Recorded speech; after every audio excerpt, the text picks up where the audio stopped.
స్వచ్ఛందంగా ముందుకొచ్చి బట్టలు కానీ ఇవన్నీ తీసుకొచ్చి వాళ్ళు సహకరిస్తున్నారు.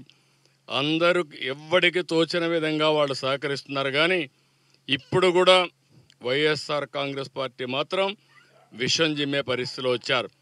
వాళ్ళు ఓడిపోయారు కాబట్టి ఈ రాష్ట్రంలో ప్రజల మీద కక్ష తీర్చుకోవాలనే విధంగా పోతున్నారు. ఏమాత్రం సిగ్గుపడకుండా 3 బోట్లు వదిలిపెట్టారు.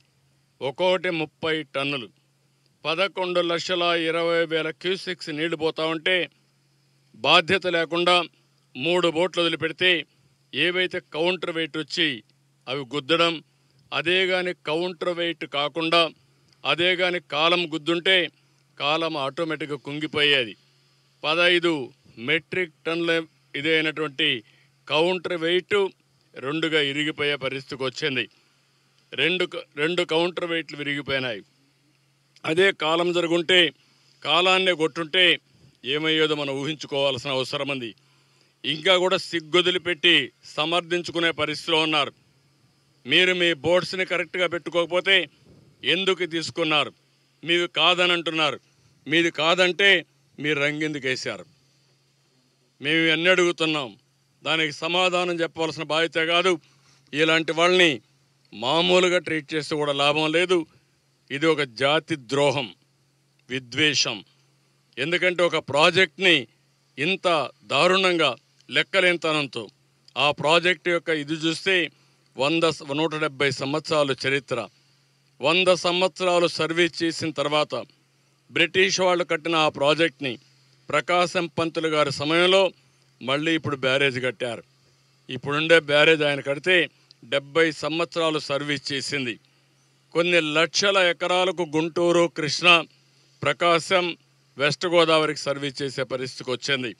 అలాంటి ప్రాజెక్టు పట్ల నిర్లక్ష్యమే కాకుండా ఇష్టానుసారంగా మాట్లాడడం చాలా దుర్మార్గం. దీన్ని నేను చాలా తీవ్రంగా ఖండిస్తున్నా. ఇంకో పక్కన ఈరోజు అందరిని అభినందిస్తున్నా నేను. ఎందుకంటే మళ్ళీ ఇక్కడ ప్రెస్ కాన్ఫరెన్స్ కూడా ఈరోజు లాస్ట్ కాబట్టి రేపు మళ్ళా పెడతాం. కానీ ఇక్కడి నుంచే నేను చివరి ప్రెస్ కాన్ఫరెన్స్ ఏదైనా ఉంటే ప్రెస్ రిలీజ్ చేస్తాం. ఈరోజు మొత్తం ఆఫీసర్స్ కూడా మళ్ళీ ఒకసారి సమీక్ష చేసుకుంటున్నాం.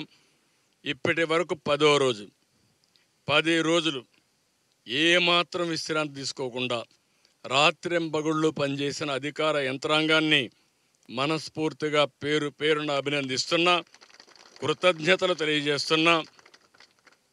మీరు చేసిన త్యాగాలు చరిత్రలో శాశ్వతంగా ఉంటాయి. ఒక్క అధికార యంత్రాంగం ఐఏఎస్ ఆఫీసర్లే కాదు, మొత్తం జిల్లా అడ్మినిస్ట్రేషన్, రాష్ట్రంలో ఉండే అధికార యంత్రాంగం అంతా కూడా రాత్రింబగుళ్ళు పనిచేశారు.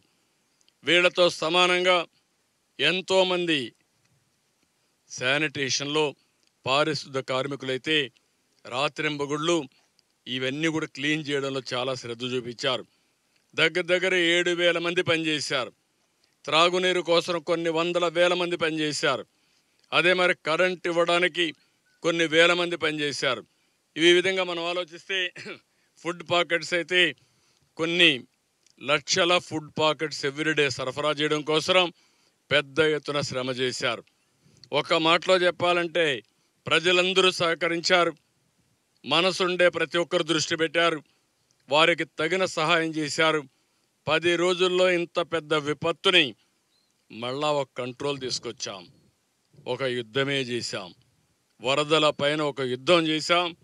ఎవరైతే విద్వేషాలు రెచ్చగొట్టి వారు అధికారంలో ఉన్నప్పుడు చాలా వరకు దుర్మార్గంగా ప్రవర్తించి, నిర్లక్ష్యంగా ప్రవర్తించి ఈ గండులకు కారణమైన అవన్నీ పూడ్చాం.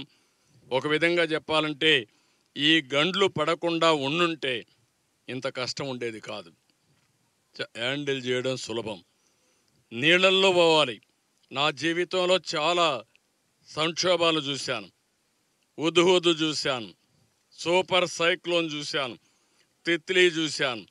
అక్కడ జరిగింది, ఒకసారి విపత్తు వస్తుంది, ఆ విపత్తు వెళ్ళిపోతుంది. ఆ తర్వాత మనం రెస్టరేషన్ కానీ